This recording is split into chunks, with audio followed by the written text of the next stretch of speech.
بالله من الشيطان الرجيم. بسم الله الرحمن الرحيم. الحمد لله رب العالمين،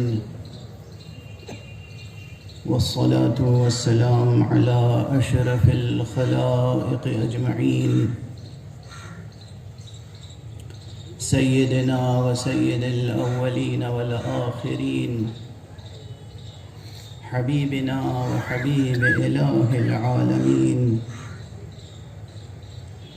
إمام المرسلين وخاتم النبيين، أبي القاسم المصطفى محمد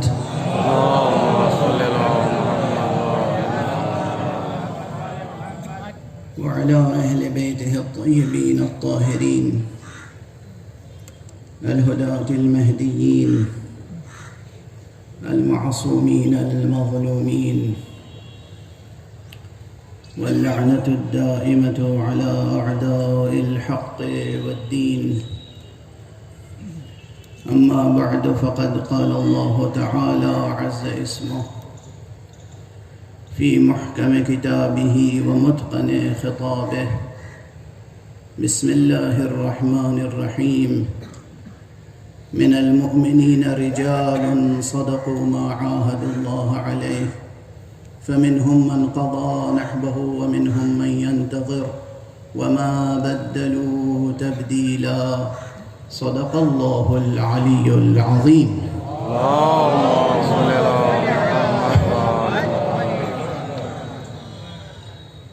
ایک مرتبہ اور بلندتر صلوات پڑھیں.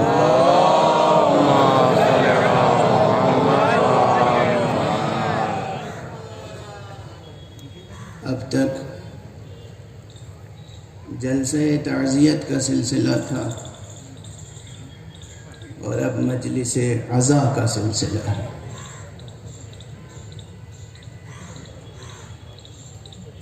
چونکہ اس وقت اس مجمع میں مختلف فکری اور تہذیبی پس منظر رکھنے والے حضرات تشریف فرما، اس لیے مجھے مختصر جملوں میں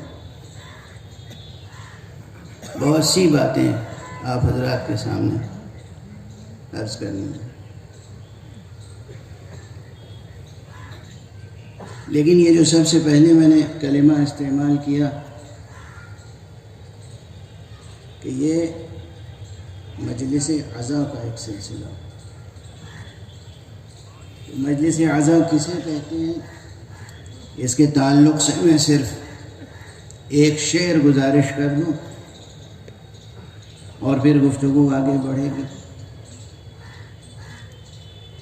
اور اس شعر میں جو مجلس عزا کا تصور ہے، مفہوم ہے، وہ غالباً وسیع تر اور عمیق تر ہوگا ان حضرات کے لیے بھی جو اس تہذیب عزا سے وابستہ ہیں، اور ان حضرات کے لیے بھی کہ جن کے لیے پہلی بار حضرت حکیم الامت خطیب آل محمد، ایک عظیم دانش اور مفکر، مربی قوم، حجت الاسلام والمسلمین، علامہ ڈاکٹر سید کلب صادق صاحب کے توسط سے جو لوگ آج پہلی بار مجلس عزا سن رہے ہوں گے،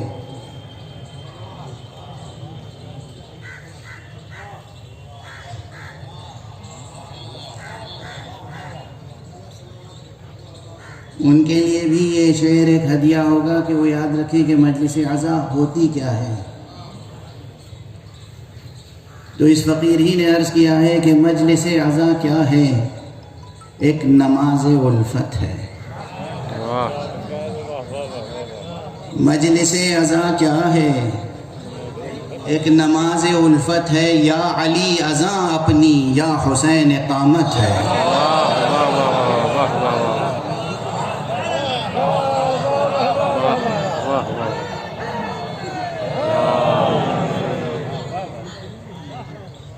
مجلس عزا کیا ہے، ایک نماز الفت ہے، یا علی اذاں اپنی، یا حسین اقامت ہے۔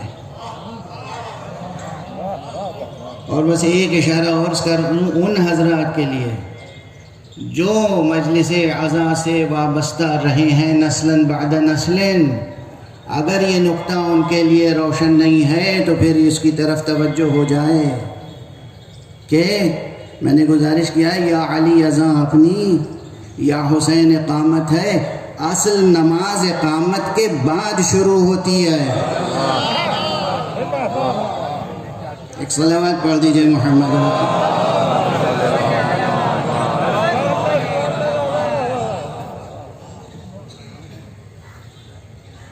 بہرحال ایک عظیم انسان کی یاد میں اور اس کے ایصال ثواب کے لیے یہ مجلس عزا منعقد ہو رہی ہے۔ خود یہ مجلس عزا جو ہے اس کا ایک رخ، ایک جہت یہ بھی ہے کہ جب ہمارے درمیان سے مومنین، اچھے انسان،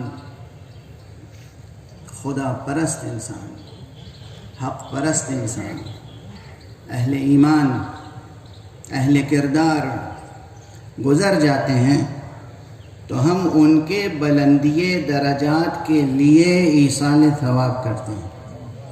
گویا مجلس عزا خود دعائے بلندی درجات ہے۔ اور ہمارے مجلس عزا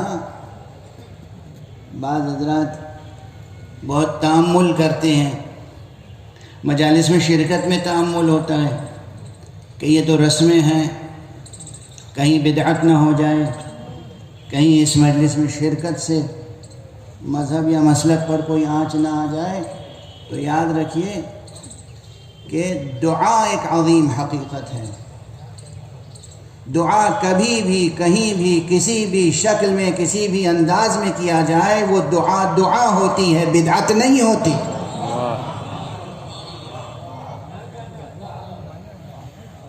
خود یہ مجلس عزا ایک دعا بھی ہے، دعائے بلندی ہے درجات۔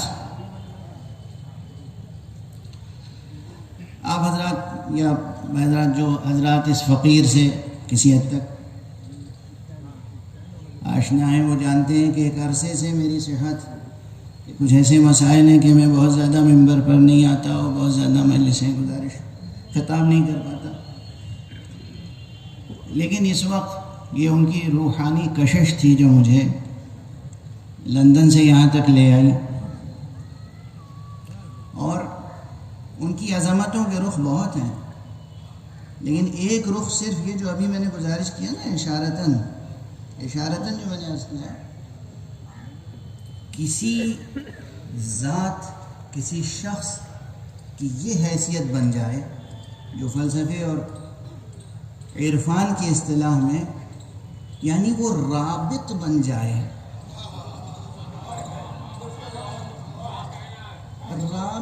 یعنی جو شیعہ حضرات ہیں، جو اہل سنت حضرات ہیں، عاشقان اہل بیت، وہ تو مجلس عزا میں آتے ہی ہیں۔ بہت سے وہ لوگ جو مجلس عزا میں نہیں آتے ہیں، کم سے کم آج اس مجلس عزائے حسین میں وہ آئے اس لیے ہیں کہ قلب صادق کی یاد انہیں کھینچ کر لائی ہے۔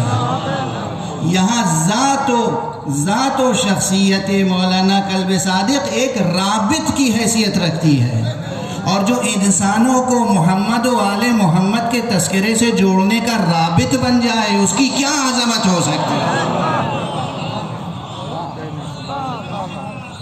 ایک صلوات پڑھ دیجئے محمد۔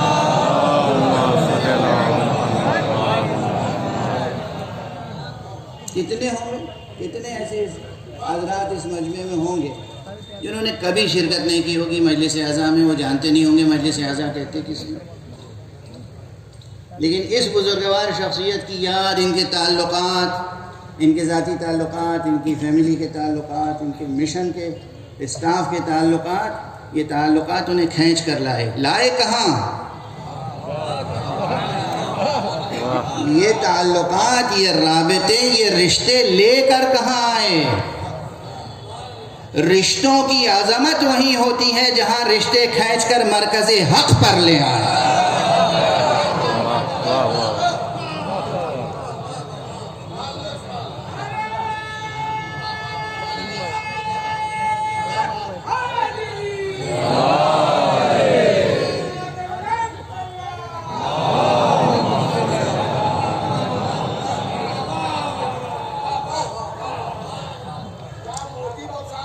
رشتوں کی، تعلقات کی، علاقہ خاطر کی، دوستی کی، ان تمام چیزوں کی اصل قدر و قیمت کیا ہے؟ اگر یہ قدر و قیمت آ کر، یاد رکھیے گا ایک جملہ عرض کر رہا ہوں سب کے لیے، اہل بیت سے لے کر اہل جہاں تک، اگر رشتہ، دوستی، علاقہ خاطر، یہ تمام تعلقات آ کر ڈاکٹر سید کلب صادق پر ختم ہو جائیں تو کامیابی نہیں آئے۔ اگر یہ علامہ ڈاکٹر حکیم الامت سید کلب صادق نقوی کے رشتے سے خدا تک پہنچ جائیں، یہ کامیابی ہے۔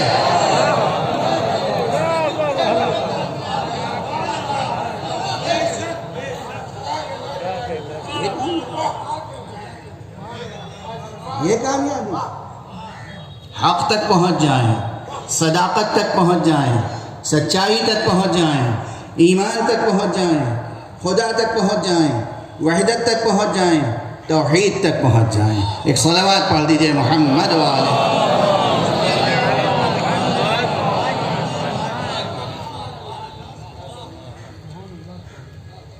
تو خود یہ ان کی جو ایک جہت ہے شخصیت کی کہ وہ اپنے نام سے، اپنے کام سے، اپنے وجود سے، اپنی شخصیت سے پوری دنیا اور اہل بیت کے درمیان ایک وجود رابط بنے ہوئے تھے۔ وجود رابط، ایک وجود رابط۔ کون کلب صادق؟ ذاکر اہل بیت۔ اللہ اکبر، یہ کیا کم بلندی ہے؟ تمام بلندیوں سے بڑھ کر یہ بلندی ہے۔ ذاکر اہل بیت، خطیب آل محمد، فقیہ مکتب اہل بیت۔ معمولی بات، میں نے فقیہ کا لفظ استعمال کیا، جان بوجھ کر استعمال کیا۔ میں جانتا ہوں کہ ان کی شخصیت کا فقہی بعد کتنا مضبوط تھا، مجھے معلوم ہے۔ ان کے سر پہ عمامہ نہیں تھا، لیکن اب بھی اگر وہ لکھنؤ میں بیٹھ کے درس کہتے تو بہت سے صاحبان عمامہ دو زانوں بیٹھ کر ان سے بہت کچھ حاصل کرتے ہیں۔ مجھے معلوم ہے۔ میں کوئی بات بربنائے مبالغہ عرض نہیں کروں گا، کوئی بات بربنائے مبالغہ۔ میری ان سے عقیدت تھی، محبت تھی، ارادت تھی۔ بھئی مجھ میں اور ان میں تو فرق اتنا تھا کہ میرے والد ماجد کے برابر تھے، میرے والد ماجد سے چند برس ہی چھوٹے تھے وہ، اور ان کی شفقتیں بھی مجھے اسی طرح حاصل نہیں۔ اب وہ میں ذاتی تعلقات اور روابط کا تذکرہ اس منبر پہ نہیں کروں گا، وہ کہیں اور عرض کروں گا۔ لیکن ان کی شخصیت کا ادبی بعد، ان کی پی ایچ ڈی ہی عربی ادب میں تھی۔ جو عربی ادب میں پی ایچ ڈی ہو وہ تو یوں ہی فارسی اور اردو ادب کا بابا کہلائے گا۔ اردو کی عربی کی نسبت سے کیا حیثیت ہے؟ اور ہمارے کیا حیثیت؟ اردو کی عربی کی نسبت سے کیا حیثیت ہے؟ جسے کہیے کہ اب یہ جملہ لکھنؤ میں کہہ رہا ہوں، لیکن مجھے امید ہے کہ لکھنؤ والے اسے گڈ ٹیسٹ میں لیں گے۔ اردو کی اپنی حیثیت ہے، اس کی عظمتیں ہیں، اس کے محاسن ہیں، اس کے محسنات ہیں، سب کچھ ہے، لیکن عربی کے مقابلے میں اردو کی کیا حیثیت ہے؟ بیٹی کتنی ہی بڑی ہو جائے ماں کے مقابلے میں کیا حیثیت ہے؟ بیٹا کتنا ہی بڑا ہو جائے باپ کے مقابلے میں کیا حیثیت ہے؟ حضرت امام زین العابدین علیہ السلام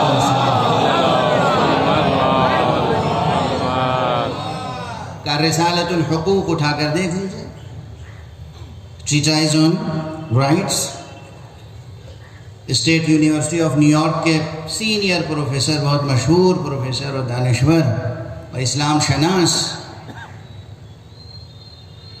پروفیسر ولیم چٹک نے حضرت امام زین العابدین علیہ السلام کی دعاؤں کا مجموعہ صحیفہ سجادیہ کا بہترین ترجمہ کیا ہے، اور اس پر کیا بہترین مقدمہ لکھا ہے، انگریزی میں اویلیبل ہے، جو حضرات بھی اسپریچول ڈائمنشن اپنے پرسنالٹی میں محسوس کرتے ہوں اور اسے ڈیولپ کرنا چاہیں، انہیں اس کا مطالعہ کرنا چاہیے۔ یا آپ کا رسالۃ الحقوق، اس رسالۃ الحقوق میں یہ درج ہے کہ بیٹا کتنا ہی بڑا ہو جائے لیکن اسے یہ سمجھنا چاہیے، حق پدر والد کا حق، اسے یہ سمجھنا چاہیے کہ میرے اندر جتنی خوبیاں ہیں دراصل اس کی اصل کہاں ہے؟ باپ کے وجود میں۔ بیٹا کتنا ہی بلند ہو جائے، کتنا ہی بڑا ہو جائے، اگر بیٹا آسمان پر بھی پہنچ جائے تو اسے یہ یاد رکھنا چاہیے کہ وہ کتنا پاکیزہ قطرہ زمزم تھا جس نے مجھے آسمان تک پہنچایا ہے۔ ایک بلند تر صلوات پڑھ دیجیے۔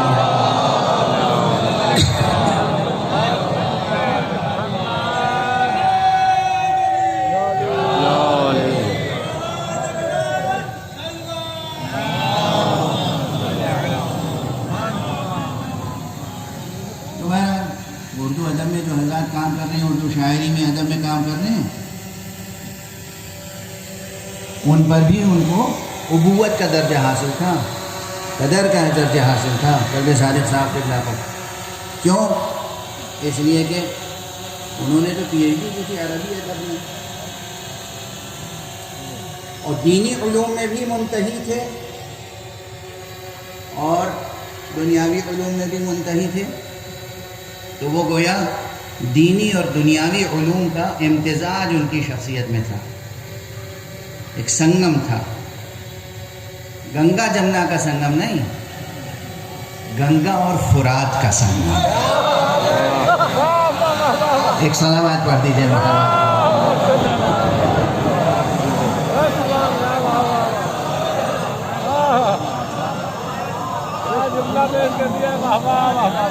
یہ جو الہ آباد میں ہے نا، یہ تو گنگا جمنا کا سنگم ہے۔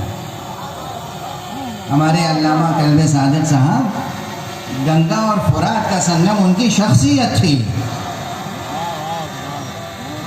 اس لیے یہ گنگا جمنی تہذیب اس اصطلاح کو بدلنے کی ضرورت ہے۔ گنگا جمنا دونوں ندیاں، دونوں دریا اسی ملک میں ہیں، اگر ملک سے وسیع تر پیمانے پر جائیں، عالمی سطح پر جائیں تو گنگا اور فرات کے سنگم کا رخ کرنا چاہیے۔ صلوات پڑھ دیجیے محمد والے۔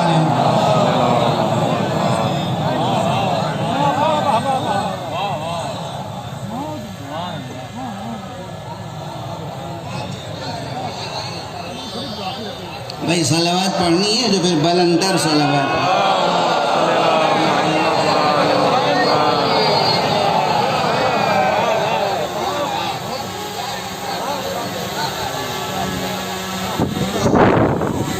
یہ تو ایک جہت ہے، ایک بہت ہے۔ ہم لوگ سوچوں گے انہوں نے کتنی کتابیں لکھی ہیں، ادیب بھی کہہ رہے ہیں، انہیں ادیب تھے۔ میرے استاد گرامی قدر پروردگار انہیں صحت اور سلامتی و عافیت عطا فرمائے، حضرت آیت اللہ حسن زادہ آمولی وہی جملہ فرمایا کرتے تھے، تو لکھا بھی انہوں نے یہ جملہ کہ شاعر، اصلی شاعر، حقیقی شاعر اپنی ایک بیت سے، یعنی ایک شعر سے پہچان لیا جاتا ہے۔ بہت سے وہ ہیں جن کے پاس ضخیم دیوان ہوتے ہیں مگر وہ شاعر نہیں ہوتے۔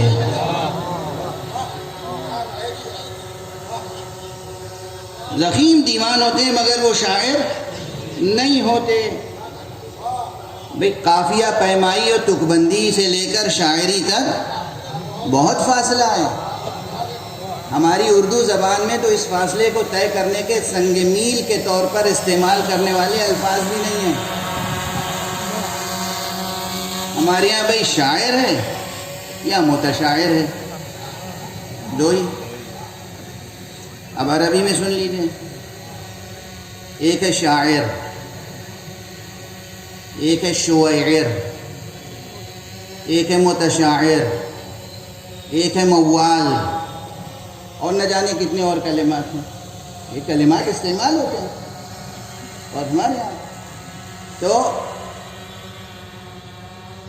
اسی طرح ادیب کی بات ہے، کوئی سینکڑوں صفحے سیاہ کر ڈالے، روزانہ اخبار میں صفحوں کے صفحے سیاہ کرے، لیکن اگر اس کے اندر اوریجنل ادیب نہیں ہے تو اس کی تحریر میں جتنا حسن ہوگا مانگے کا اجالا ہوگا۔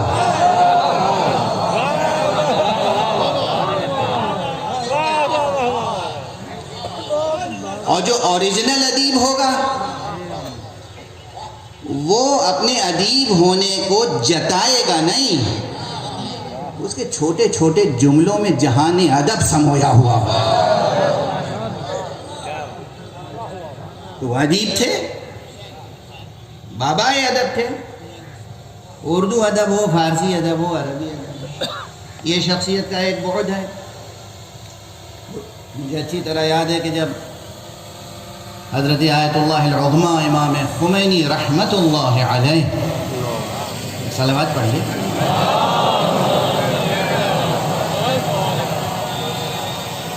کی سربراہی میں ایران میں انقلاب آیا ہے اور وہاں کی 2500 سالہ شہنشاہیت مٹی اور پرچم انقلاب اسلامی بلند ہوا، تو غالباً سب سے پہلے اردو زبان میں علماء دین کے حلقے سے جس نے ایک مکمل کتاب لکھی تھی وہ مولانا قلب صادق صاحب قبلہ تھے، تاج شکن ان کی کتاب ہے۔ میں نے گزارش بھی کی تھی اپنے برادران سے کہ بھئی اس کتاب کو دوبارہ چھاپیں، تاج شکن نام ہی دیکھ لیجئے، یہ کیا کوئی غیر ادبی نام ہے؟ ترکیب کتنی معنی خیز ہے، ترکیب پر غور کریں، ترکیب کس قدر فکر انگیز اور معنی خیز اور دل آویز ہے اور دل انگیز ہے، دل آویز بھی ہے، دل انگیز بھی۔ تاج شکن ان کی کتاب موجود ہے اور ان کے چھوٹے چھوٹے مقالات اور مضامین اور تقریروں میں سچا ادیب وہ ہوتا ہے جس میں آورد نہ ہو، آمد ہی آمد ہو، یہ شخصیت تھی۔ اور ان کی تقاریر کی خصوصیت، بہت سے لوگ تبصرے کرتے ہیں، یہ شروع کی تقریریں جن لوگوں نے ان کی نہیں سنی ہے اور بعد میں جب ان کا لہجہ کچھ تلخ ہو گیا تھا، وہ تلخی کے اسباب تھے۔ آپ محسوس نہیں کرتے کہ میرا بھی لہجہ دن بدن تلخ ہوتا جا رہا ہے؟ دعا کیجئے کہ کسی صورت سے اور تلخ ہو جائے۔ تو بعض حضرات ان کی تقریروں پر تبصرے کرتے تھے۔ میں ایک جملہ عرض کر رہا ہوں، ان کی بیشتر تقریریں سہل ممتنع کے اسلوب میں ڈھلی ہوئی ہوتی تھی کہ جب سہل ممتنع کہتے کسے ہیں، سب کچھ جواب مل جائے گا۔ آج سہل ممتنع کہتے ہی اسے ہیں کہ جب کوئی کہے، کوئی کلام سنے تو سننے والا پہلے وہ بدذوقی کہے گا، ایسی بات پہلے یہ کہے کہ یہ کیا بات کہی، تو ہم بھی کہہ سکتے ہیں، اور جب کہیں ذرا کہہ کے دکھائیے تو کہہ نہ پائے۔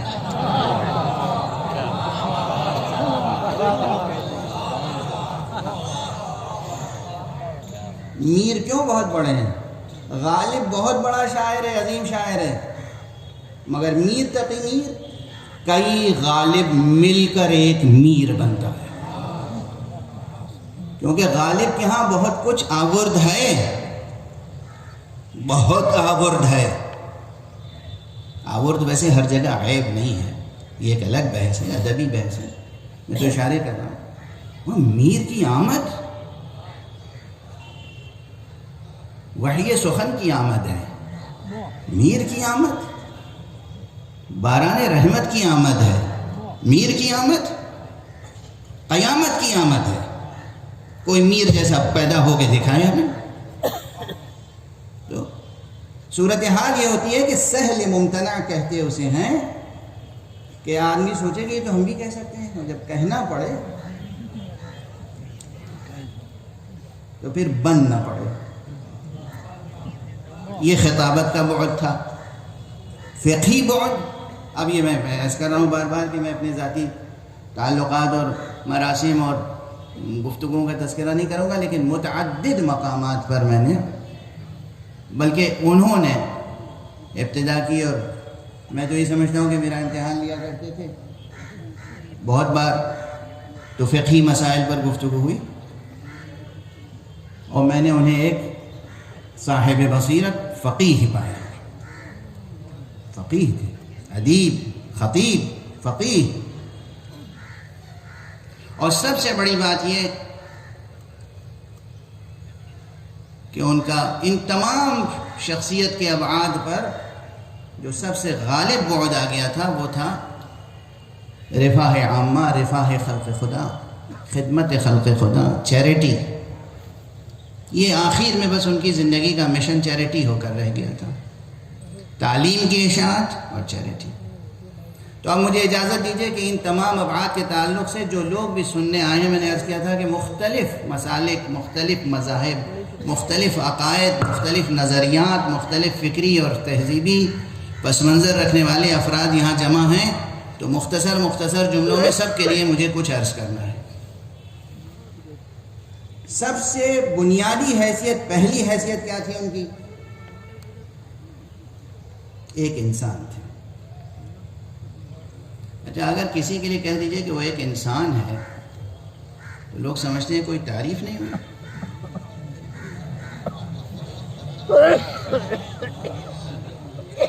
کیا سمجھتے ہیں؟ وہ تو خیر مشہور شعر ہے ہی ہے، غالبی کا شعر ہے. آپ حضرات زیر لب دہرا رہے ہیں اسے.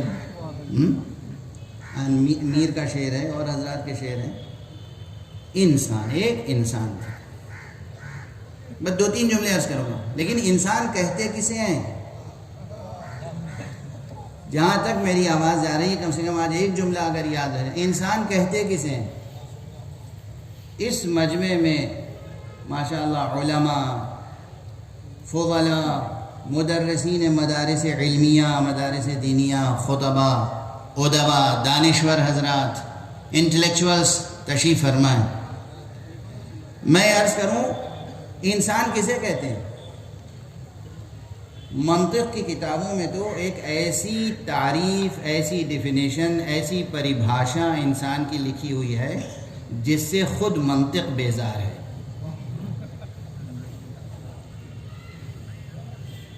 ارے بھئی، تعریف کسے کہتے ہیں؟ تعریف کے شرائط کیا ہیں؟ تعریف کی بنیادی شرط یہ ہے کہ معرف کو معرف سے اجلا ہونا چاہیے. ٹھیک ہے نا؟ الانسان حیوان ناطق، اس میں الانسان اجلا ہے یا حیوان ناطق؟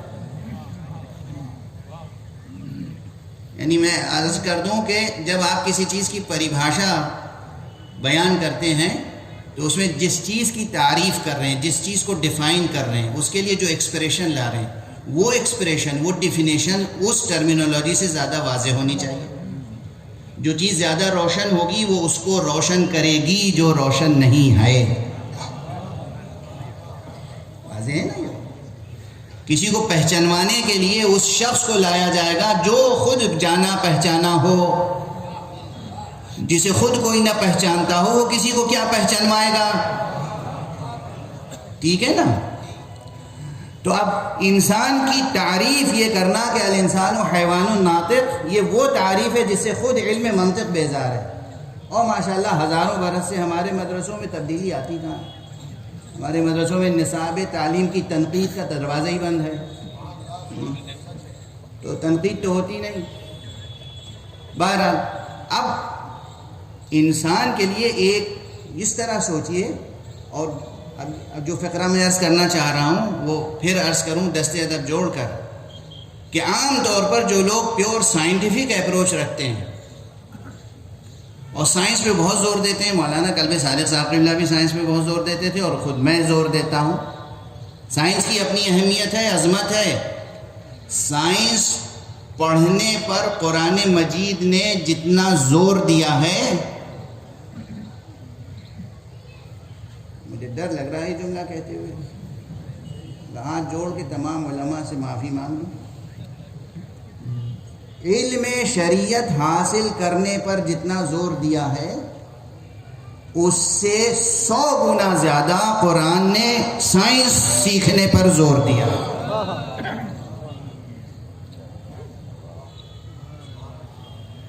یہ سائنس کی عظمت اپنی جگہ ہے. جی اپنے بچوں کو سائنس پڑھائیں. کیوں عرض کر رہا ہوں میں؟ یہی سب حضرات تشریف فرما ہے.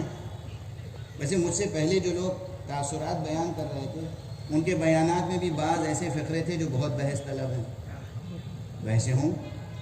یہ فقیر بھی ایک جملہ عرض کر رہا ہے، اس پہ بھی بحثیں ہوں گی. بحثیں ہونی چاہیے، ورنہ فکر کا قافلہ آگے کیسے بڑھے گا؟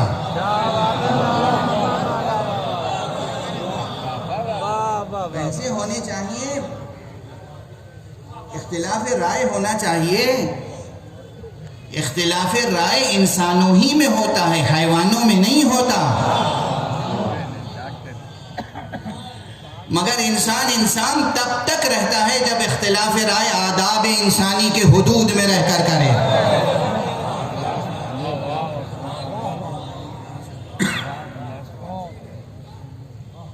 تو جناب والا،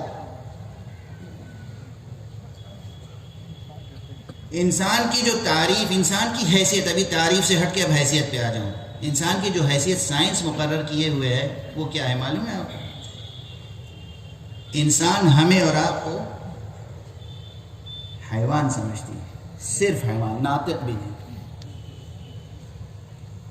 انسان ہمیں آپ کو، سائنس ہمیں اور آپ کو حیوان سمجھتی ہے. اینیملزم پر ابھی گفتگو کرنے کا موقع نہیں ہے کہ اینیملزم کون سا اینیملزم کہاں تک ہے، درست ہے نہیں ہے، اس کی تنقید کیسے کی جائے. لیکن منطق کی اس تعریف نے بھی اینیملزم کو بہت فروغ دیا ہے. یہ ایک الگ بات ہے.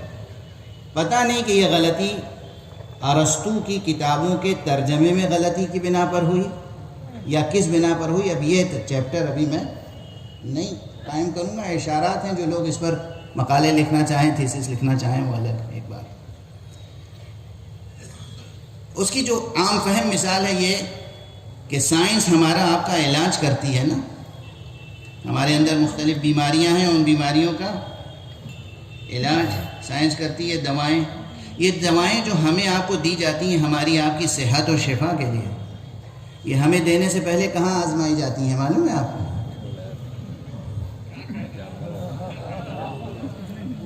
جانوروں. کیا بات ہے. اور کن کن جانوروں پر استعمال کی جاتی ہیں دوائیں، نام لے لوں گا تو آپ کبیدہ خاطر ہو جائیں گے. اچھا نہیں لگے گا آپ کو، نام سننا اچھا نہیں لگے گا، پسند نہیں آئے گا، توہین محسوس کریں گے. ان جانوروں پر دوائیں استعمال کی جاتی ہیں، پھر ان دواؤں سے انسانوں کا علاج کیا جاتا ہے. تو بتائیے جب ان دواؤں سے علاج ہوگا تو پھر انسانی معنویتیں پروان کہاں سے چڑھے گی؟ اس پہ بہت ڈیبیٹ ہوگی، ہونے دیجیے. اب جو جملہ عرض کر رہا ہوں، سائنس ہمیں واقعاً حیوان سمجھتی ہے، میملس میں سمجھتی ہو یا جو ہے وہ گریٹ ایپس میں سمجھتی ہو یا جس میں سمجھتی ہو، جس کیٹیگری جس کلاس میں رکھتی ہو. یہ قرآن ہے، یہ وحی الہی ہے، یہ نور نبوت ہے جو انسان کے سر پر عظمت و کرامت کا تاج رکھتا ہے اور کہتا ہے کہ تم حیوان نہیں انسان ہو.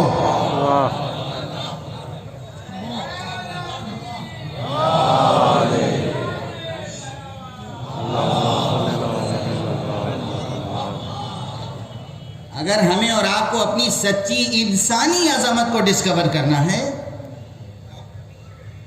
تو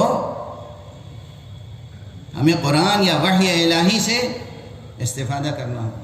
یہ وحی الہی ہے جو انسان کے سر پر کرامت و عظمت و خلافت الہیہ کا تاج رکھتی ہے. یہ قرآن ہے. وَلَقَدْ كَرَّمْنَا بَنِي آدم. کس کی آواز ہے؟ سائنسداں کی یا وحی الہی کی؟ آگے بڑھیں. بہرحال اب میں اس منزل پہ آ جاؤں کہ جلدی سے ایک فقرہ کہہ کے آگے بڑھ جاؤں. اس فقیر کے نزدیک انسان کی تعریف کچھ اور ہے. توجہ رکھیں گے اور یہ تحفہ لے کے جائیں گے. انسان، الانسان موجود متخلق باخلاق اللہ. انسان وہ موجود ہے جس میں اللہ کی صفتیں پیدا کرنے کی صلاحیت رکھی گئی ہیں.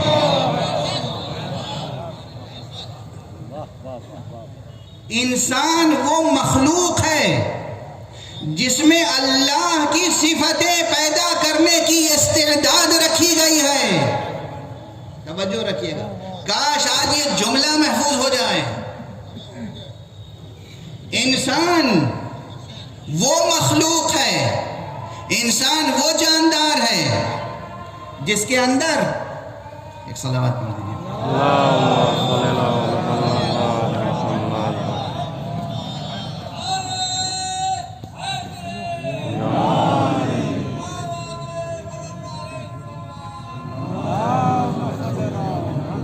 یہ جملہ ذہن عالی میں محفوظ ہے، اور اس تعریف کو ڈیفینڈ کرنے کے لیے، اس ڈیفینیشن کو ڈیفینڈ کرنے کے لیے، اس کے ثبوت میں، اس کے اثبات میں دلائل کم نہیں ہیں، شواہد کم نہیں. انسان وہ مخلوق ہے جس میں اللہ سبحانہ و تعالیٰ کے صفات پیدا کر لینے کی استعداد رکھی گئی ہے. اور اگر یہ استعداد نہ رکھی جاتی تو پھر حکم نہ دیا جاتا تخلقوا باخلاق اللہ، تم اپنے اندر اخلاق خدا پیدا کرو، تم اپنے اندر صفات خدا کو پیدا کرو، حکم دیا جا رہا ہے. تو انسان وہ مخلوق ہے، اگر ہر انسان یہ سوچ لے کہ میں انسان ہوں، اور انسان کے معنی ہے کہ میرے اندر اللہ کے، خالق کے، کریٹر کے، گاڈ کے، ایشور کے گن، اس کی صفتیں، اس کے اوصاف آنے چاہیے، تو پھر اس انسان کی ہر سانس اسے بحیثیت انسان ارتقاء کے سفر میں آگے بڑھاتی رہے گی. ایک صلوات پڑھ دیجئے محمد والے.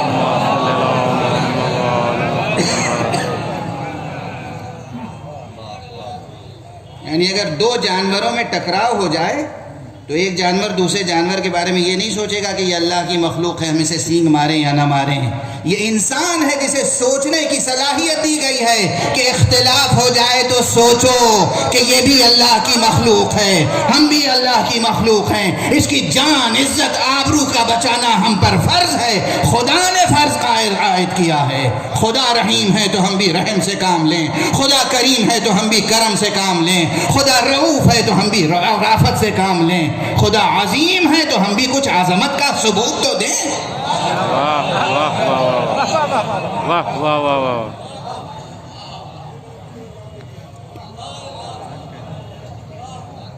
اور ہمارے انسان کی تعریف، انسان کی پریبھاشا، انسان کی ڈیفینیشن کیا ہے؟ بس مدرسوں میں بیٹھ کے رٹ رہے ہیں انسان و حیوان ناطق، انسان و حیوان ناطق، انسان و. اس تعریف سے اینیملزم کا دروازہ کھل گیا اور تقویت ہو گئی. اینیملزم ایک ٹرمینالوجی ہے، اس پہ غور کیجیے گا، جو دانشور ہیں ان کے لیے میں کیا کہوں. تو ڈاکٹر کلب صادق صاحب قبلہ مرحوم، سب سے پہلی ان کی تعریف تو یہی ہے کہ وہ ایک انسان تھے.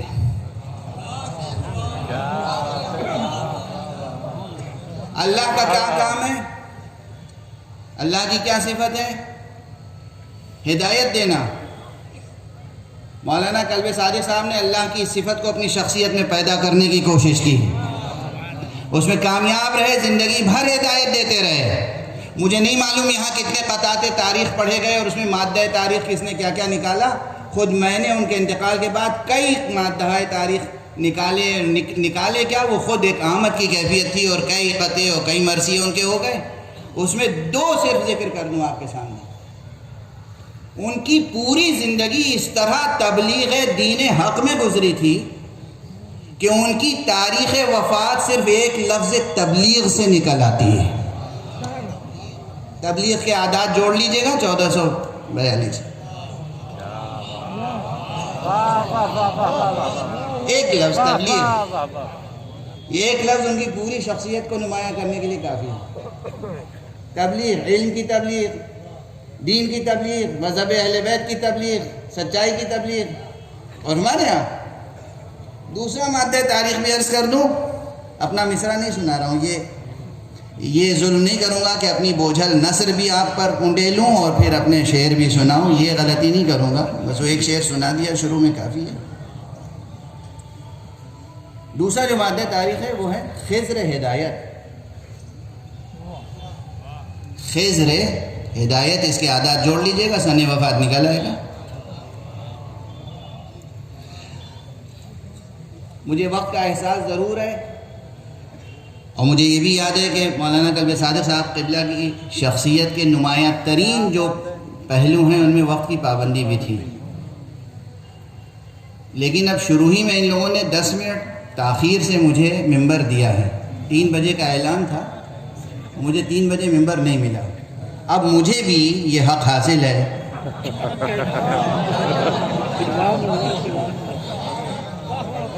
کہ جب تک میری گفتگو مکمل نہ ہو میں آپ حضرات کو نہ چھوڑوں، اگرچہ جب بھی یہ مجلس ختم ہو، جس وقت بھی ختم ہو، زیادہ دیر تک ظاہر ہے کہ بولنے کی سکت نہیں ہے، تو آپ حضرات تشریف فرما رہیں گے یہاں پر، چونکہ بار بار اعلان ہو چکا ہے اور مجھے بھی بتایا گیا کہ اس کے بعد مجلس اعزا کے بعد بھی پروگرام کا ایک حصہ باقی ہے، تو آپ حضرات تشریف فرما رہیں گے، اس میں شرکت کیجیے گا اور پروگرام کے اختتام تک رہیے گا۔ بہرحال تو ایک پہلو تو یہ ہوا کہ خضر ہدایت، یہ خضر ہدایت یعنی بہت اس کے اعداد جوڑ لیجئے گا، سن وفات نکل آئے گا۔ میں نے لفظ خضر کیوں انتخاب کیا؟ پھر شعراء سے زیادہ دست ادب جوڑ کے گزارش کر رہا ہوں، افسوس ہے، تکلیف ہوتی ہے مجھے کہ اردو شاعری میں بھی خضر کا کردار قرآنی کردار ہے۔ عبد صالح، وہ بھی وہ عبد صالح جس کے پاس اللہ سبحانہ و تعالی نے نبی اولو العزم جناب موسیٰ کلیم اللہ کو بھیجا تھا، اور اس عبد صالح کو علم لدنی عطا کیا تھا۔ اس کردار کو شعراء نے کس طرح پیش کیا؟ چاہے کوئی ہو یہاں پر، میر ہو یا غالب، وہ زندہ ہم ہیں کہ ہیں روشنا سے خلق خضر، نہ تم کے چور بنے عمر جاویداں کے لیے۔ یہ کوئی ادب ہے حضرت خضر کا تذکرہ کرنے کے لیے؟ غور فرمائیں، یہ انحراف کہاں سے آیا، یہ غلطی کہاں سے آئی، یہ خطا کہاں سے آئی؟ کاش کہ اس کے بعد شعراء اس طرح کی غلطی نہ کریں۔ کس کا مذاق اڑا رہے ہیں؟ اس کیریکٹر کا، اس کردار کا، اس فیگر کا کہ جو قرآنی ہے، جس کے سامنے ایک اولو العزم پیغمبر کو اللہ نے بھیجا ہے، اور جسے اللہ نے علم لدنی عطا کیا ہے۔ یہ آپ کی شاعرانہ پرواز ہے؟ یا اسے پڑھ کر، یعنی ایک بہت فقہ قسم کے شاعر کا شعر ہے، معاف فرمائیے میں کوٹ کر رہا ہوں، اس لیے کہ مولانا قلب صادق صاحب کی زندگی گزری ہے تنقید کرنے میں، تو میں ان کا اس معاملے میں مقلد ہوں، میں بھی تنقید کروں گا کہ آپ ذرا شعر سن لیجیے، میں دست ادب جوڑ کے شعر، معافی مانگ کے شعر سنا رہا ہوں۔ اپنے جوتوں سے رہیں سارے نمازی ہوشیار، اپنے جوتوں سے رہیں سارے نمازی ہوشیار، ایک بزرگ آتے ہیں مسجد میں خضر کی صورت، نعوذ باللہ استغفر۔ کیا اس شعر میں خضر کی صورت، اس ترکیب کا کوئی اخلاقی، عرفانی، ادبی، شعری کوئی جواز ہے؟ کسی نے بھی کہا ہو یہ شعر، کسی نے بھی کہا ہو؟ جیسے دو بڑے شاعروں، بڑے نام ہیں، یہ نام شاعر کا نہیں سنا آپ تو تیار، اور ہمارے یہاں خضر کے کردار پہ ایک جملے دو جملے عرض کر دوں، پھر گفتگو سمجھیے تمام ہو جائے گی، مجلس مکمل ہو جائے گی۔ جناب خضر، حضرت خضر، وہ عبد صالح جس کے پاس علم لدنی تھا، ان کے کیا واقعات قرآن نے لکھے ہیں؟ 3 واقعے بطور خاص قرآن مجید نے ذکر کیے ہیں، 3 واقعے۔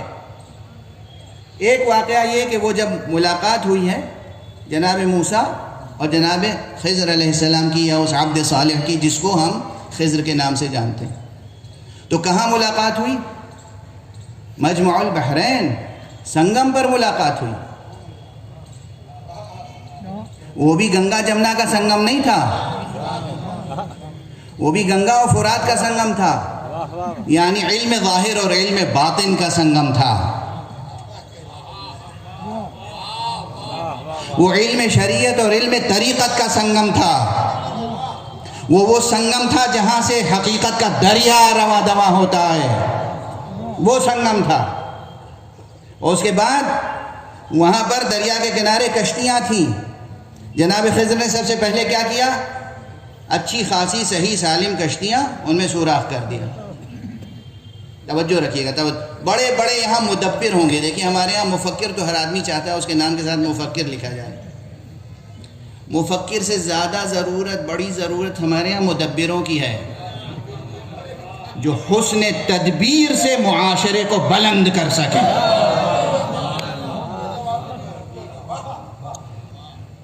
تو ایک مدبر کسے کہتے ہیں؟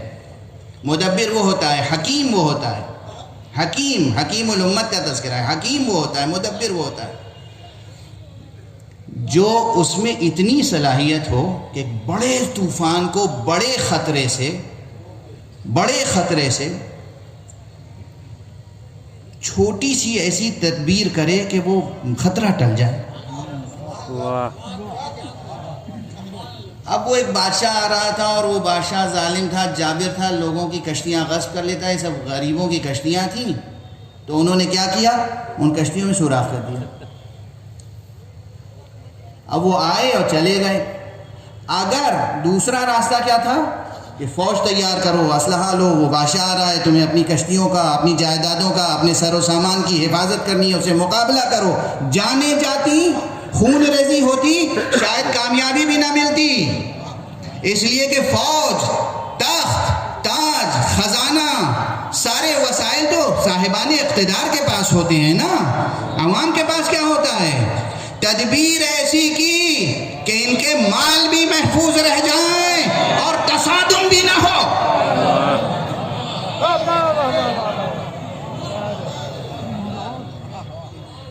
توجہ فرما رہے ہیں جو انٹلیکچوئلز دانشور، وہ سوچیں کہ معاشرے کی تدبیر کیسے کی جاتی ہے، بڑے خطروں کو کیسے دور کیا جاتا ہے، غریبوں کو، نہتھے عوام کو کس طرح اوپر اٹھایا جاتا ہے. یہ درس ہے حضرت خضر کے تذکرے میں. دوسرا تذکرہ آگے بڑھے. اب دوسرا تذکرہ رہنے دیجیے، جو وقت بھی نہیں ہے، میں یعنی تیزی سے وقت گزر رہا ہے. آخری ایک مثال دے دوں. تیسرا تذکرہ کیا ہے؟ ایک قریے میں پہنچے. قرآن مجید میں قریہ جب کہتے ہیں تو آپ گاؤں دیہات نہ سمجھیے گا. قرآنی اصطلاح میں قریہ شہر کو کہتے ہیں. یہ خود ایک دو نہیں 10 مجلسوں کا موضوع ہے. قرآنی اصطلاح میں قریہ شہر کو کہتے ہیں، متمدن شہر کو کہتے ہیں. اور ام القرى اس سے کہتے ہیں کہ جہاں سے تمدنوں کا آبشار نکلتا ہے. تو ایک قریے میں پہنچے اور وہاں ان کا جو کچھ سر و سامان تھا، آب و دانہ سب ختم ہو چکا تھا. وہاں قریے کے لوگوں سے کہا بھائی کچھ ہے، کچھ مدد کرو گے؟ سب نے انکار کیا. لیکن وہیں یاد رکھیے گا، بس یہاں قلب صادق صاحب جیسے تمام سماجی کام کرنے والوں، رفاہی کام کرنے والوں، چیریٹی کا کام کرنے والوں کے لیے ایک درس ہے.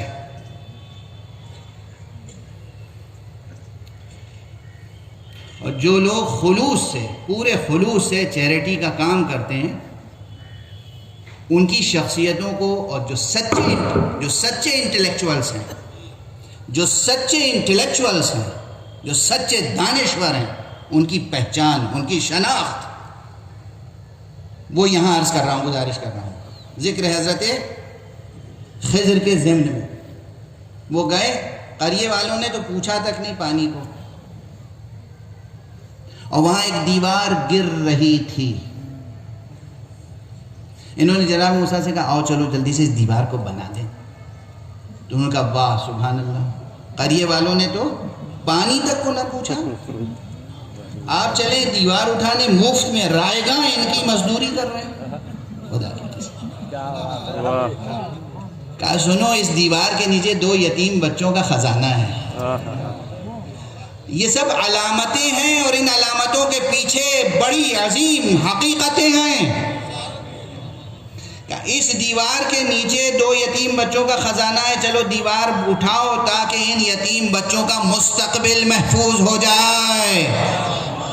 اکثر آپ نے دیکھا ہوگا کہ جو انٹلیکچوئلز ہوتے ہیں، جو سچے عالم ہوتے ہیں، وہ سماج کی خدمت کے لیے یہاں مدرسہ کھول رہے ہیں، وہاں اسکول کھول رہے ہیں، وہاں یتیم خانہ کھول رہے ہیں، وہاں اسپتال کھول رہے ہیں، اور نادان عوام، جاہل عوام، دشمن عوام وہ الزامات دھرتے ہیں. ارے پتہ نہیں ان کی کیا غرض ہے، پتہ نہیں کیا ان کا منصوبہ ہے، پتہ نہیں اس کے پیچھے کیا کر رہے ہیں. وہ گالیاں سنتے رہتے ہیں، بدسلوکیاں سہتے رہتے ہیں، مگر خدمت کرتے رہتے ہیں، اس لیے کہ وہ اپنے وجود سے، اپنے کام سے جدار مستقبل تعمیر کرتے ہیں. واہ واہ واہ واہ واہ واہ واہ واہ واہ واہ.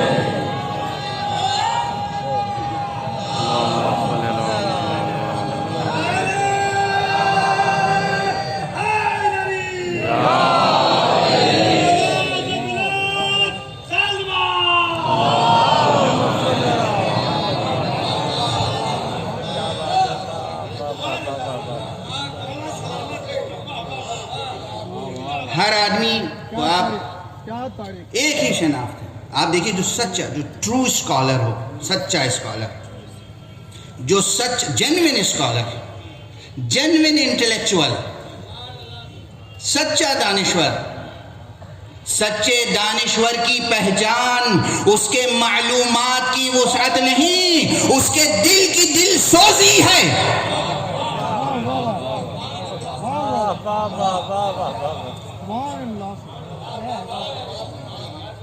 سچے دانشور کی پہچان معلومات کی وسعت نہیں ہے، دل سوزی ہے.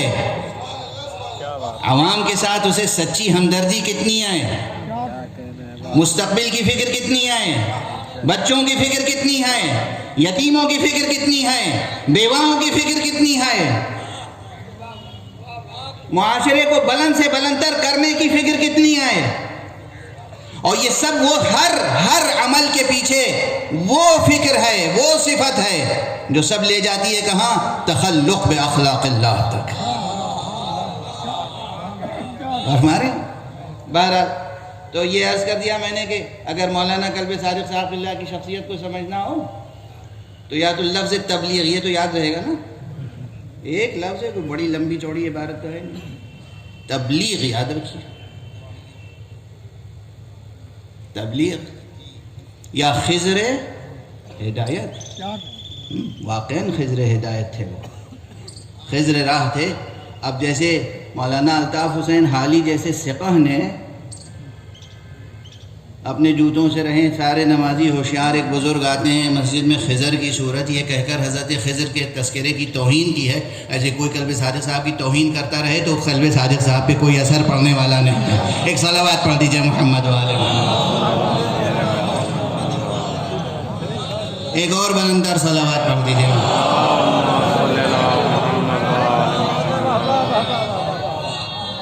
ایک اور بلندر صلوات پڑھ دیجئے.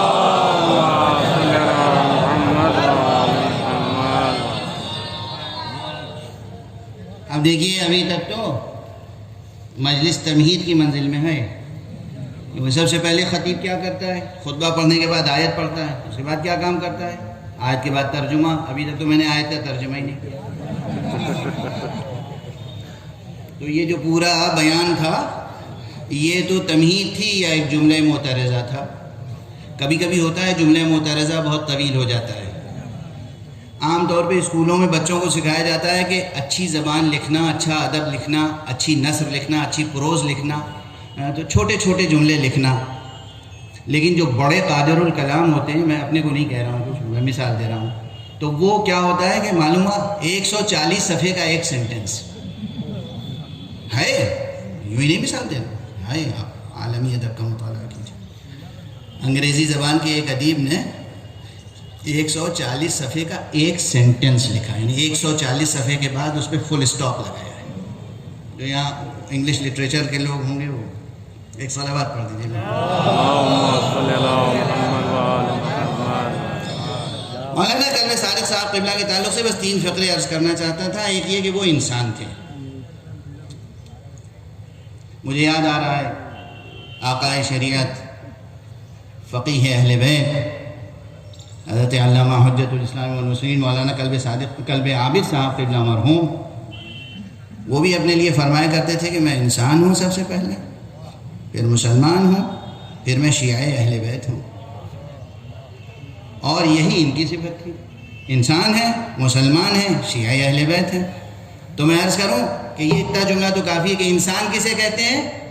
انسان اسے کہتے ہیں اس موجود کو، اس مخلوق کو. الانسان مخلوق متعلہ، انسان وہ مخلوق ہے. حیوان متعلہ میں نہیں کہوں گا، کسی اور نے کہا ہے. میں مخلوق متعلہ یا موجود متعلہ کہوں گا کہ جس کے اندر اللہ کی صفتیں، ایشور کی صفتیں، خالق کی صفتیں، ایشور کے گن اپنے اندر پیدا کرنے کی سکت ہوتی ہے، صلاحیت ہوتی ہے. واضح یہ ہے انسان. مسلمان کون ہے؟ مسلمان وہ ہے کہ جسے حق کی جب پہچان حاصل ہو جائے تو وہ اپنے آپ کو حق پر قربان کر دے. بس اس سے زیادہ کچھ نہیں مسلمان کی پہچان. مسلمان کی پہچان نہ داڑھی ہے، نہ ٹوپی ہے، نہ پگڑی. مسلمان کی پہچان یہ ہے کہ وہ حق کو پہچانے اور حق کے آگے مکمل طور پر سجدہ ریز ہو جائے. حق کو پہچانے اور حق کے آگے سجدہ ریز ہو جائے، اسے کہتے ہیں مسلمان. اور شیعہ اسے کہتے ہیں کہ جو ان رہنماؤں سے ہمیشہ جڑا رہے جو حق کو پہچانتے تھے، حق پہ قربان ہوتے تھے. صلوات پڑھ دے محمد و آل محمد.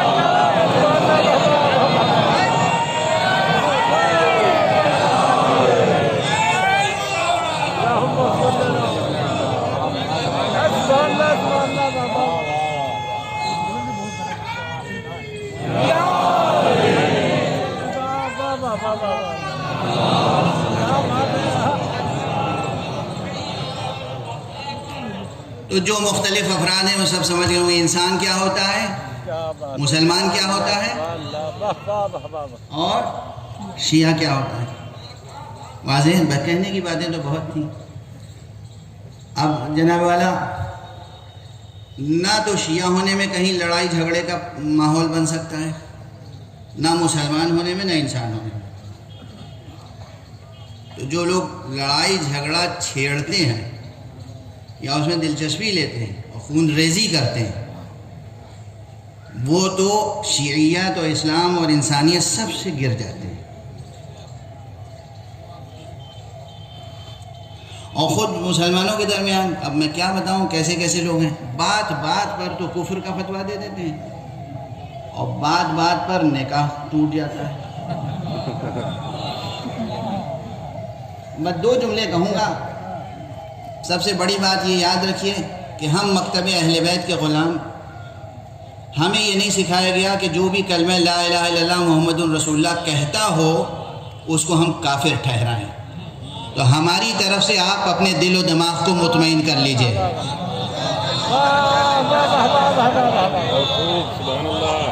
میں ڈاکٹر کلب صادق صاحب قبلہ کے مشن ہی کو آگے بڑھا رہا ہوں، اس لیے یہ جملے کہہ رہا ہوں. ہماری طرف سے مطمئن ہو جائیں، دل دماغ مطمئن ہو جائیں. ہم کسی بھی خدا پرست کو اور رسول اللہ محمد مصطفیٰ صلی اللہ علیہ وآلہ وسلم کو محمد رسول اللہ کہہ کر کلمہ پڑھنے والے کو کبھی کافر نہیں کہتے. ہمیں منع کیا گیا ہے. ہم کافر نہیں کہتے، کہہ نہیں سکتے. اور یہ حدیث صحیح بخاری میں بھی ہے، یہ حدیث صحیح مسلم میں بھی ہے، یہ حدیث ہماری کافی میں بھی ہے. کہا گیا ہے رسول اللہ صلی اللہ علیہ وآلہ وسلم نے فرمایا کہ تم میں سے کوئی کسی کو بے جا بے محل کافر نہ کہے، ورنہ دوسرے کو کافر کہنے والا خود کافر ہو جاتا ہے.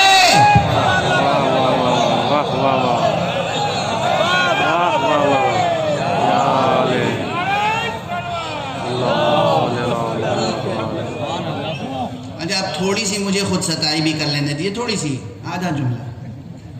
یہ جو میں نے اپنی تقریر میں حدیث سنانے سے پہلے صحیح بخاری کا حوالہ دیا اور صحیح مسلم کا حوالہ دیا، تو یوں ہی نہیں کہ میں نے بس لائبریری سے اٹھا کے صحیح بخاری پڑھ لی، مطالعہ کر لیا اور آپ کو سنا دیا. ہمارے ہاں جو بزرگ علماء شیعہ کی روایت تھی وہ یہ تھی کہ وہ باقاعدہ علم حدیث و درایت و رجال کا اجازہ اپنے بزرگ علماء سے بھی لیتے تھے اور اہل سنت کے بزرگ علماء سے بھی اجازہ لیتے تھے.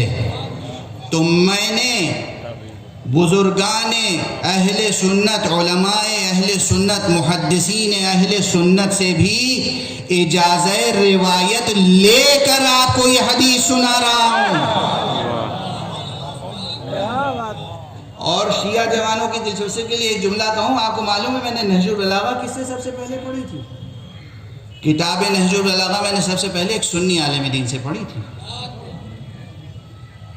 میں نے خود اور ہمارے ایک سنی عالم دین سے میں نے نہج البلاغہ کے پوری نہیں کچھ حصے پڑھے اور ظاہر صحیح بخاری صحیح مسلم کے کچھ پارے پڑھے اور اس کے بعد میں نے اپنے کو ان کے سامنے پیش کیا. میں نے کہا آپ امتحان لیجئے اور اگر اس لائق سمجھتے ہیں تو اجازت دیجیے. انہوں نے اجازت سے مرحمت فرمایا. تو اب کوئی مجھے چیلنج نہیں کر سکتا. اور غالباً صحیح بخاری کی حدیث نمبر 6045 ہے، 6045، جو حضرت ابو ذر سے ہے. فرماتے ہیں لا یرمی رجل رجلا بالفسوق ولا یرمی بالکفر. دیکھو تم میں سے کوئی کسی کو فسق یا کفر کا الزام نہ دے، اتہام نہ لگائے، ورنہ کیا ہوگا؟ اِلَّا ارْتَدَّتْ عَلَيْهِ إِن لَمْ يَكُنْ صَاحِبُهُ كَذَلِكَ. ورنہ اگر جس کو تم کافر کہہ رہے ہو وہ کافر نہ ہوا تو تم خود کافر ہو جاؤ گے. واہ واہ واہ واہ واہ. یہ صحیح بخاری کی عبارت پڑھ کے سنائی ہے میں نے، جہاں تک آواز جا رہی ہے. صحیح بخاری کی حدیث سنائی ہے. اب جو لوگ بھی، اور ہر چیز کے کچھ اسباب و مسببات ہوتے ہیں، کچھ علت و معلول کا قانون ہوتا ہے جناب والا. مثلا عقد کانٹریکٹ ایکٹ کے تحت آتا ہے. عقد نکاح عقد، جو کانٹریکٹ ایکٹ ہے اس کے فسخ ہونے یعنی خود سے ٹوٹ جانے یا توڑنے کے قوانین ہیں، اسباب ہیں، معقول علتیں ہیں. اگر بڑے بڑے ادارے ایسے فتویٰ دینے لگیں کہ کسی کے نماز جنازہ پڑھانے سے نکاح ٹوٹ جاتا ہے یا کافر ہو جاتا ہے تو وہ ادارے کچھ ہو سکتے ہیں، اسلام کے نمائندے نہیں ہو سکتے.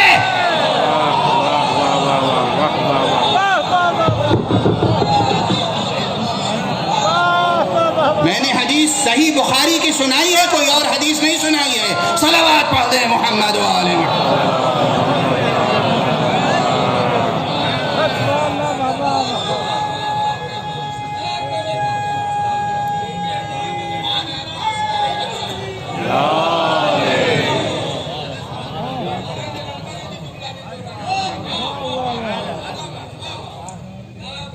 بس عزیزان گرامی، کیا سعادت ہوگی اس بزرگوار کی جو پہلے میں نے عرض کیا کہ جس کا وجود، جس کا نام، جس کا تذکرہ، جس کی یاد اہل بیت کی یاد سے حرف ربط بن جائے. اب اس آیت پر بالکل گفتگو کا موقع نہیں رہ گیا. یہ سورہ مبارکہ احزاب کی آیت ہے اور جنگ احزاب کے تذکرے کے تسلسل میں آئی ہے. من المؤمنین رجال صدقوا ما عاهدوا الله علیہ فمنهم من قضى نحبه ومنهم من ينتظر وما بدلوا تبدیلا. خود اس آیت میں اتنے عناوین ہیں، فکری، علمی، کلامی، حکیمانہ، فلسفیانہ، کہ جس پر بہت دیر گفتگو کی جا سکتی ہے، لیکن بالکل نہیں. اب میں 5-7 منٹ سے زیادہ غالباً گفتگو جاری نہیں رکھ سکوں گا، لیکن بس یہ اشارہ کر دوں کہ عظیم الشان آیت ہے. قرآن کی تو ہر آیت عظیم الشان ہوتی ہے، قرآن کا ہر حرف عظیم الشان ہے. قرآن کی ہر حرکت یعنی زیر زبر پیش اور ہر سکون جو ہے وہ عظیم ہے. قرآن کی ہر حرکت معجزہ ہے. یہ پورا 2 دفتیوں کے درمیان جو قرآن ہے یہ کلام اللہ ہے، معجزہ ہے، اس کی ہر آیت عظیم ہے، مگر بعض آیتوں کو بعض پر فضیلت حاصل ہے، ویسے ہی جیسے بعض نبیوں کو بعض پر فضیلت حاصل ہے۔ ارے جب نبی برابر نہیں ہے تو ہم غیر انبیاء کو سب کو برابر کیسے کہہ سکتے ہیں؟ حفظ مراتب کا خیال ہر جگہ رکھا جائے، حفظ مراتب، حفظ مراتب تہذیب کی جان ہے، حفظ مراتب روح تہذیب ہے، حفظ مراتب، حفظ مراتب۔ اللہ کو اللہ سمجھو، رسول کو رسول سمجھو، امام کو امام سمجھو، صحابی کو صحابی سمجھو، عالم کو عالم سمجھو، متعلم کو متعلم سمجھو، حفظ مراتب، بزرگ کو بزرگ سمجھو، خرد کو خرد سمجھو، حفظ مراتب روح تہذیب ہے، حفظ مراتب روح تہذیب ہے۔ یہاں میں مشہور ہندوستان کے عظیم الشان مفکر اور ماہر تعلیم جناب ڈاکٹر خواجہ غلام السیدین کی روح سے معذرت کے ساتھ ایک جملہ کہہ رہا ہوں۔ انہوں نے روح تہذیب کے نام سے ایک کتابچہ لکھا تھا، بہت قیمتی مقالہ ہے۔ اس میں انہوں نے کہا تھا کہ روح تہذیب ہے رواداری، میں ان کی روح سے اختلاف کر رہا ہوں، میں کہہ رہا ہوں روح تہذیب ہے حفظ مراتب۔ اگرچہ یہ دونوں تصادم نہیں ہے، اس میں کچھ رواداری اور حفظ مراتب میں تصادم نہیں ہے، مگر حفظ مراتب روح تہذیب ہے۔ اہل بیت مصطفیٰ، پھر اس میں یہ جو آیت ہے اس میں ایک ہی اتنے عناوین ہے کہ میں کیا گزارش کروں، مگر صدقوا ما عاہدوا اللہ علیہ۔ مولانا قلب صادق صاحب کا نام کیا تھا؟ قلب صادق۔ یہ لفظ صادق پر اگر پورا عشرہ پڑھا جائے نا تو بھی حق ادا نہیں ہو سکتا، صرف لفظ صادق پر۔ اس آیت میں کیا؟ صدقوا ما عاہدوا اللہ علیہ۔ صداقت کے کتنے مراتب ہیں؟ میں نے جو وعدہ کیا اس سے زیادہ شاید نہ بڑھے، تقریر ختم ہو جائے گی، کہ صادق کہتے ہیں سچے کو۔ اب یہ بحث بھی ابھی نہیں کروں گا کہ یہ فاعل اسی وزن پر جتنے کلمات آتے ہیں کیا سب کے سب واقعی اس میں فاعل ہیں یا اس وزن پر بھی صفت مشبہ آتی ہے؟ یہ ارباب میں مدارس غور کریں گے، بہت سے کلمات صفت مشبہ میں شمار ہوتے ہیں لیکن وہ اس میں فاعل کے وزن پر ہوتے ہیں۔ تو اب صادق کیا ہے؟ صادق اس میں فاعل تھوڑی ہے، صفت مشبہ ہے، اس میں بحث ہوگی، دیکھا جائے گا، جو لوگ بحث کریں گے ابھی دیکھا جائے گا۔ تو صادق، جس میں صادق کا ترجمہ سچا نہیں ہے، صرف صادق کا ترجمہ اس آیت مجیدہ کی روشنی میں وہ ہے کہ جس کے اندر کوٹ کوٹ کے سچائی بھری ہوئی ہو۔ اور میں عام فہم اردو میں اس سے زیادہ اس وقت فوراً کوئی جملہ سوجھا نہیں مجھے، تو اپنی عاجزی یہ بیان کا اعتراف کرتا ہوں اور معذرت چاہتا ہوں، جس کے اندر سچائی بھری ہو۔ یہ سچائی کے مراتب ہیں۔ صادق یا سچا صرف صادق اللسان نہیں ہوتا، صادق القول ہونا وہ بہت چھوٹی سی معمولی سی بات ہے۔ صداقت فکر، صداقت نیت و قصد، پھر صداقت قول و لسان، پھر صداقت عمل۔ 4 تو یہ سامنے ہوئی صداقت کی منزلیں، اس کے بعد ان میں سے ہر ایک کے اپنے مراتب ہیں۔ صداقت فکری کے اپنے کئی مراتب ہیں، صداقت نیت و قصد کے اپنے کئی مراتب ہیں، صداقت قول کے اپنے کئی مراتب ہیں، صداقت عمل کے اپنے کئی مراتب ہیں۔ غور ہمارے یہاں صداقت کی بحث کتنی وسیع و عریض ہے۔ یہ ویسے ہی ہے جیسے اصول فقہ میں آپ صرف حکم کے مراتب میں حکم شأنی، حکم انشائی، حکم فعلی، حکم منجز، یہ سب مراتب ہیں نا، یہ مدارس کے لیے، باقی عوام الناس کے لیے الگ عرض کر رہا ہوں۔ جیسے وہاں ہر جگہ مراتب ہوتے ہیں، صداقت کے مراتب ہیں، سچائی کے مراتب ہیں، اور جہاں سب مراتب یکجا ہو جائیں، بس ایک جملہ عرض کر رہا ہوں قبل اس کے کہ میری صحت اور میری آواز ساتھ چھوڑے۔ دیکھیے سچ بولنا، سچا بننا بہت بڑی ریاضت نفس ہے، بہت بڑی ریاضت نفس ہے۔ سیر و سلوک کے میدان میں کوئی اگر مجھ سے پوچھے ایک لفظ میں دستور بتائیے کہ سیر و سلوک کیسے مکمل ہو، میں کہوں گا بس ایک چیز کے پابند ہو جائیے، سچ۔ یہ طے کر لیجیے، سچ بولیں گے، سچے رہیں گے۔ بولنے کی بات نہیں ہے، کوئی بولتا ہی نہ ہو تو اس کو سچے اور جھوٹے پہ کیسے آزمائیں گے آپ؟ عوام الناس کے سمجھنے سمجھانے کے لیے عرض کر رہا ہوں، جن کے پاس زبان ہے، آواز ہے، بولتے ہیں، ان کو تو آپ سچا اور جھوٹا تجویز کر سکتے ہیں، لیکن یہ بتائیے کوئی گونگا ہو، اس کے لیے سچا اور جھوٹا کیا ہو؟ خیر، سچ بولنا، صادق بننا خود ایک روحانی سفر ہے، ایک سب سے بڑی روحانی ریاضت ہے، توجہ ہے۔ اور بس اب ذکر محمد و آل محمد کے تعلق سے ایک جملہ کہوں، جب انسان مسلسل سچ بولتا ہے، سچ سے عمل کرتا ہے، پابندی عہد کرتا ہے، وفائے عہد کرتا ہے، تو ایک منزل یہ ہوتی ہے کہ جو وہ کہتا ہے کرتا ہے، جو وہ کہتا ہے کرتا ہے، جو وہ کہتا ہے کرتا ہے۔ پھر جب بلند ہو جاتا ہے تو وہ منزل آتی ہے جو وہ کہہ دیتا ہے وہ ہو جاتا ہے۔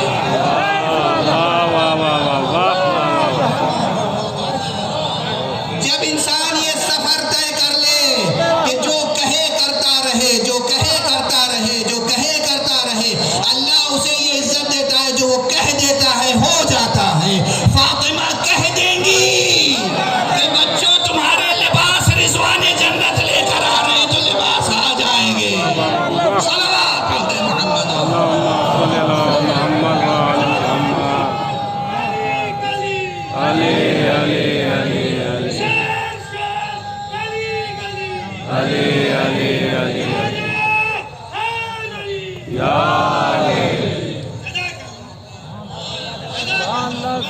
اور اب ایک جملہ عرض کرو، بس ایک جملہ۔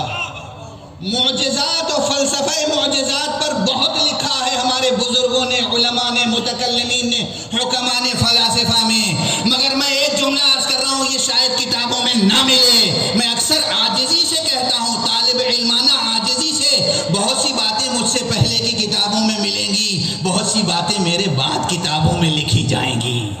اس لیے عرض کر رہا ہوں، وہ مباحث اپنی جگہ، ان بزرگوں کو سلام، مگر میں ایک گزارش کر رہا ہوں، معجزات انبیاء اور معجزات ائمہ اور کرامات اولیاء اللہ کا ایک راز یہی ہے، وہ اتنے سچے تھے کہ جو کہتے تھے ہو جاتا۔ واہ واہ واہ واہ۔ محمد رسول اللہ صلی اللہ علیہ وآلہ وسلم۔ امیر المومنین علی ابن ابی طالب علیہ السلام۔ کوئی لاکھ کہے کہ ہمیں علی سے تعلق نہیں ہے، مگر خدا کی قسم علی سے ہر ایک کا تعلق ہے۔ علی وہ ولی حق ہے جس کا فیض ہر ایک پر عام رہتا ہے۔ بھئی اتنا جملہ تو کہہ لینے دیں گے نا، کچھ کہنے ہی کے لیے تو آیا ہوں۔ مجھے بے اختیار ایک شعر یاد آ گیا، مرحوم ناعت رسول بزرگ مرتبہ شاعر جناب مظفر وارثی کا، غالباً انہوں نے کہا ہے کچھ نہ کہنے سے بھی چھن جاتا ہے اعجاز سخن۔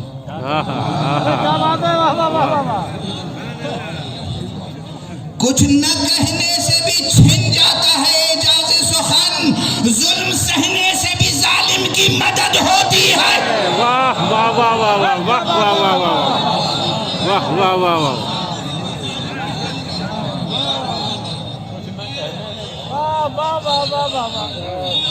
کچھ نہ کہنے سے بھی چھن جاتا ہے اعجاز سخن۔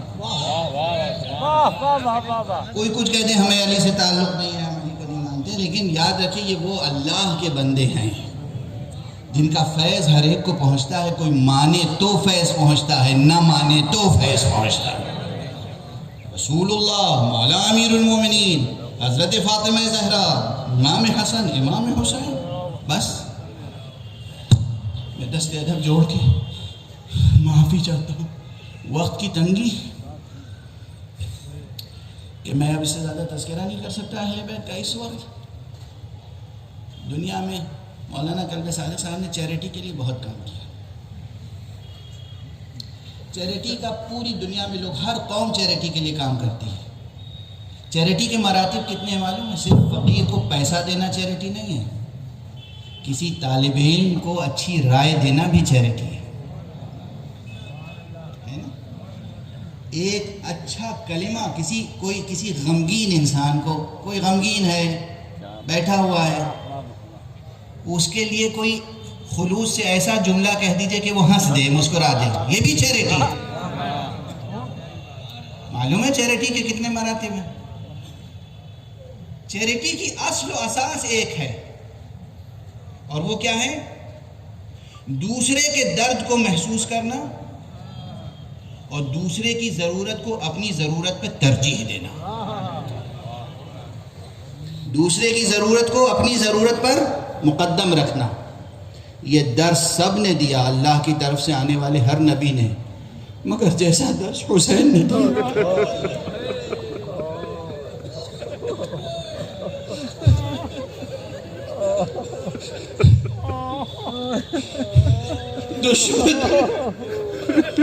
دشمن فوج ہے، پیاسی ہے، معلوم ہے کہ یہ کل ہمیں پیاسا رکھیں گے، مگر اپنے حساب سے کہا پلاؤ انہیں پانی پلاؤ، انہیں پانی پلاؤ. اور صرف انسانوں کو نہیں، جو گھوڑے تھے انہیں بھی پانی پلائے گئے. دیکھتے نہیں ہو یہ گھوڑے پیاسے ہیں، ان کی زبانیں نکلی ہوئی ہیں.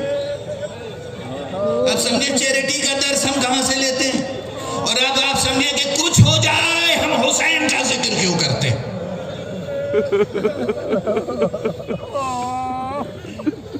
سرکار سید الشہداء امام حسین ابو عبداللہ الحسین علیہ السلام کے تذکرے سے بہت کچھ عرض کرنا چاہتا تھا، مگر ظاہر ہے کہ اب وقت نہیں ہے. تو بس ایک واقعہ عرض کر دوں. کئی واقعے چیریٹی کے تھے، آقا حسین کی چیریٹی، لیکن دوسرے کو ہدایت دینا، دوسرے کو علم دینا، دوسرے کو خطرے سے بچانا، دوسرے کو جہنم کی آگ سے بچانا. آدمی کب تک یہ کام کرتا ہے؟ جب تک خود اس کی جان خطرے میں نہ ہو. ورنہ عام جملہ ہے کہ جان ہے تو جہان ہے، سب کو اپنی جان کی فکر ہوتی ہے، لیکن یہ عام انسانوں کی بات ہے، عوام الناس کی. آقا حسین ان کے دل میں انسانوں کے لیے دل سوزی کتنی تھی، دل سوزی، رحمت، دیا، رحم، رافت، دوسروں کا خیال، دوسروں کو خطرے سے نکالنے کا جذبہ. کہاں تک یہ رہا، ہمیں کہاں تک اندازہ ہے؟ اصل سب سے بڑی بات تو یہ کہ مدینہ چھوڑ کر کربلا کا پورا سفر اسی لیے ہوا تھا کہ انسانوں کو جہنم کی آگ سے بچایا جائے. بنیاد ہی چیریٹی تھی. لیکن آخری وقت تک بس اب چند جملے عرض کروں گا. آقا حسین ہے وہ کس کیفیت میں ہے عرض کروں؟ پیشانی زخمی ہو چکی ہے، سینہ چھدا ہوا ہے،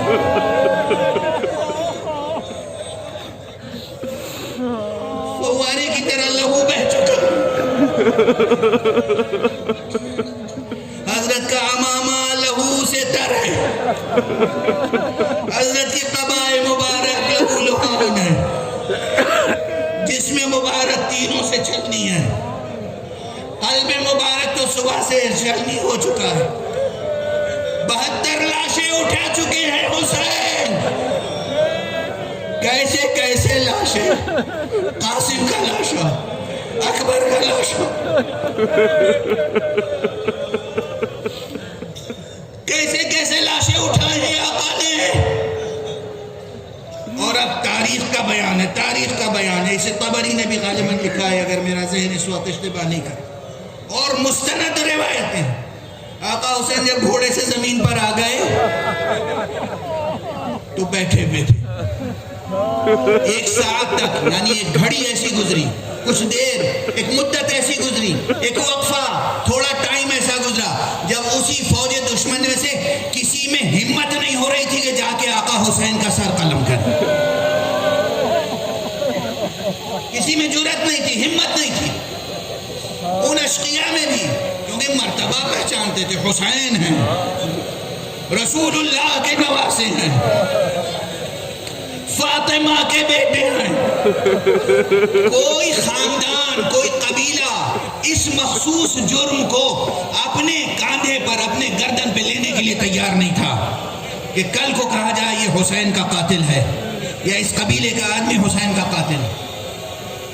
عمر سعد نحس بار بار للکار رہا تھا اپنے فوجیوں کو، جاؤ، اب اس شخص میں کوئی دم نہیں رہ گیا ہے، لہو بہہ چکا ہے، جاؤ جاؤ سر قلم کرو، قصہ تمام کرو.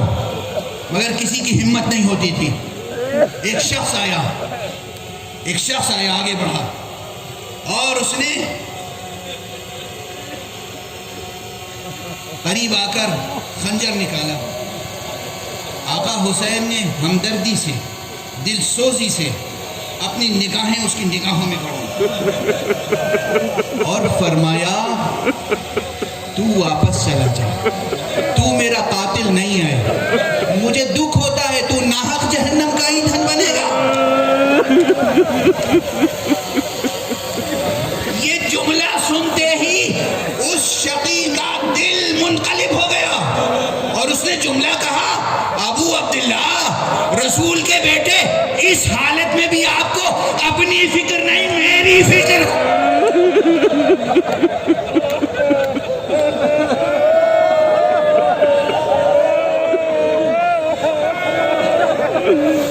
اس کیفیت میں آپ سوچ رہے ہیں کہ میں ناحق جہنم کا ایندھن بنوں گا. یہ ہے حسین، یہ ہے حسین ابن علی، یہ ہے حسین ابن فاطمہ، یہ ہے حسین ابن رسول، یہ ہے امام برحق حسین ابو عبداللہ الحسین.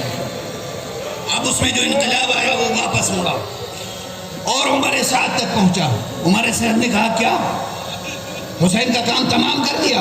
اس نے ایک جملہ کہا، مجھے حقیقتاً معلوم نہیں تھا کہ تو نے کسے قتل کرنے کے لیے بھیجا.